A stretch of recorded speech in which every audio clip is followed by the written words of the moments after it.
사이토 히토리 씨의 1% 부자의 법칙, 오늘 월요일 저항의 크기 낭독하도록 하겠습니다. 저항의 크기.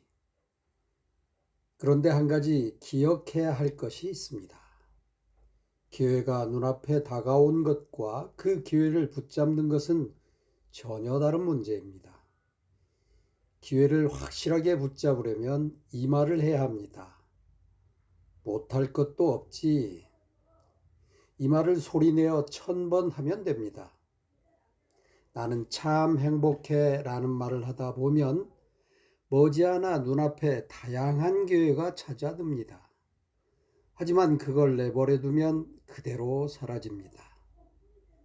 못할 것도 없지. 이 말을 되풀이하여 기회를 꼭 붙들어야 합니다.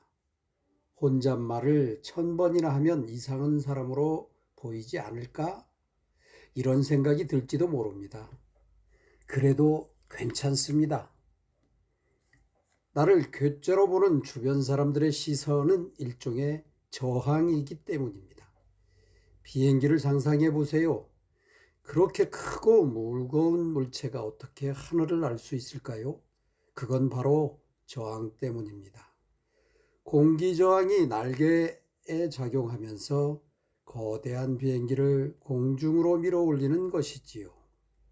저항이 강할수록 비행기는 더 높이 올라갑니다. 사람도 마찬가지입니다. 저항을 견디며 한 걸음 더 내딘다면 놀랄 정도로 높이 떠오릅니다. 하지만 뒤로 물러서면 결국 추락하고 맙니다. 저 사람 이상해. 좋은 말을 소리내어 하는 당신에게 누군가가 이런 말을 할지도 모릅니다. 하지만 쑥스러워하지 마세요. 당신을 향한 말들이 저항이 되어 높이 날아오를 수 있게 도와줄 테니까요. 컵 안에 물. 일본의 전설적인 가수 마스다 세이코는 아이돌 스타로 활약하던 시절 수많은 이들의 시샘을 받았습니다. 하지만 이러한 질투를 자양분 삼아 스스로를 크게 성장시켰습니다. 저항을 활용하여 하늘 높이 날아오른 것이지요. 주변의 시선 때문에 하고자 하는 일을 포기하면 안 됩니다. 시샘하고 비웃고 호기심 어린 눈으로 바라보아도 결코 신경 쓸 것 없습니다. 이러한 시선이 오히려 당신을 도와주는 힘이 되어 줄 테니까요. 나는 참 행복해. 무슨 일이 있어도 이 말을 계속해 보세요. 흥미로운 건 얼마 지나지 않아 주변 사람들의 시선이 달라진다는 겁니다. 당신의 혼잣말은 주위 풍경의 일부가 되어 세상 속에 녹아들게 됩니다. 그렇게 되는 시기가 바로 혼잣말을 1000번 반복했을 때입니다. 마음의 컵을 한번 떠올려 보세요. 혼잣말을 1000번 반복하면 컵 속의 물은 어느새 맑은 상태가 되어 있을 것입니다. 그리고 흘러넘치는 물도 무척 깨끗할 것이고요. 이것이 바로 1000번의 법칙입니다. 이렇게 맑은 물로 컵을 채우면 이후에는 별 걱정 없이 깨끗함을 유지할 수 있습니다. 조금 더러워진다고 해도 걱정하지 마세요. 맑은 물을 몇 방울 다시 떨어뜨리는 것만으로 원래의 상태로 돌아갈 수 있으니까요. 노력하지 마세요.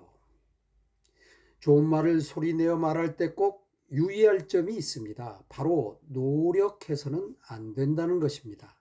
좋았어. 반드시 1000번을 소리내어 말해야지. 이렇게 강하게 의식하면 안 됩니다. 스스로에게 압박을 가하는 행동은 금물입니다. 노력에 해당되는 행동은 절대 하지 마세요. 자신도 모르게 입 밖으로 혼잣말이 튀어나오는 것이 가장 이상적인 상태입니다.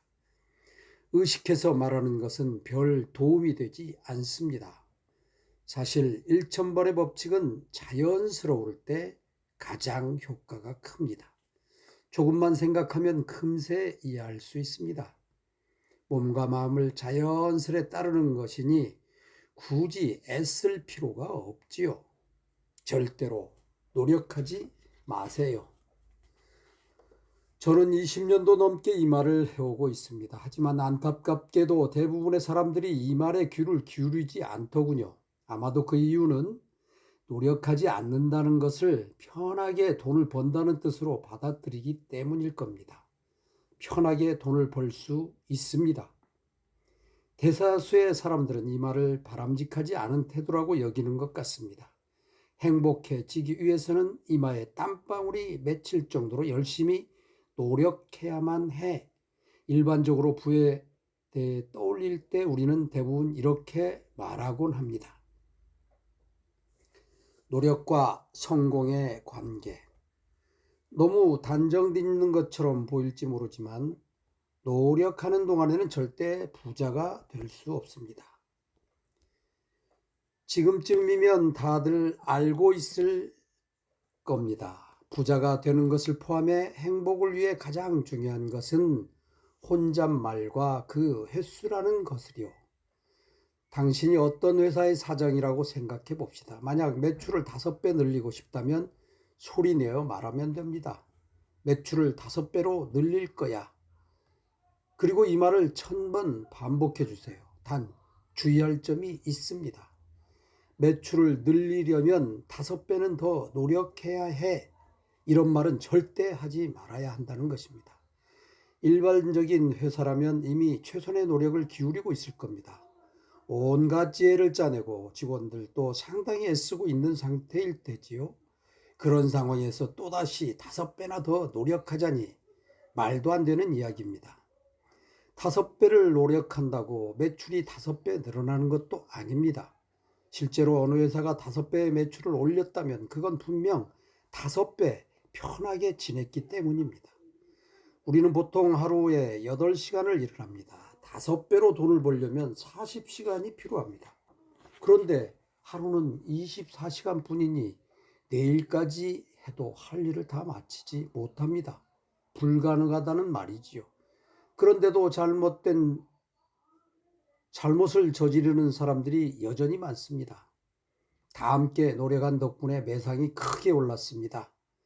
이런 말로 직원들을 격려하는 사장님을 저는 많이 보았습니다. 사실은 편하게 지내서 성공한 것인데 고생했기 때문이라고 미루어 짐작합니다. 성공한 사람들이 고생담을 꺼내는 것도 바로 이런 이유 때문입니다. 다시 한번 이야기하지만 고생과 성공은 아무런 관계가 없습니다. 그런데 그 둘을 억지로 연결지어 말하려니 그릇된 견해가 세상에 널리 퍼지고 만 것입니다. 엄격한 스승 밑에서 얻어 맞아가며 기술을 익힌 석공이 어느 날 갑자기 떼돈을 벌었다고 가정해 봅시다.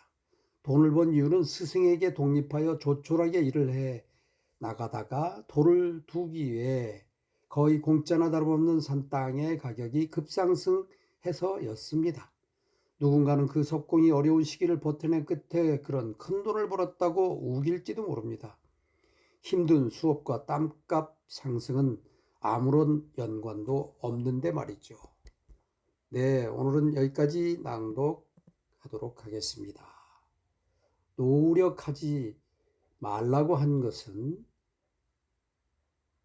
편하게 지내라는 말이 아님을 상기하시고 자연스럽게 순리대로 따라가는 말인 것을 기억하시는 오늘 월요일 되시기 바랍니다. 감사합니다.